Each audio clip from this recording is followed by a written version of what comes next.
της παρέας, είμαστε μια παρέα. Δεν έχει να κάνει με την ελληνική αστυνομική. Μ' αρέσει. Η παρέα, αν και είμαστε άγνωστοι, έχει δέσει πάρα πολύ. Κοίτα πόσο μοιάζουμε.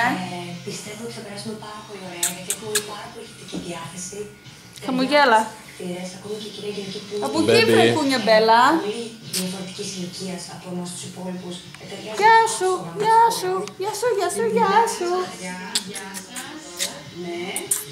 Καλώς σας βρήκαμε. Να είμαστε γεροί. Τι κάνεις? Καλά.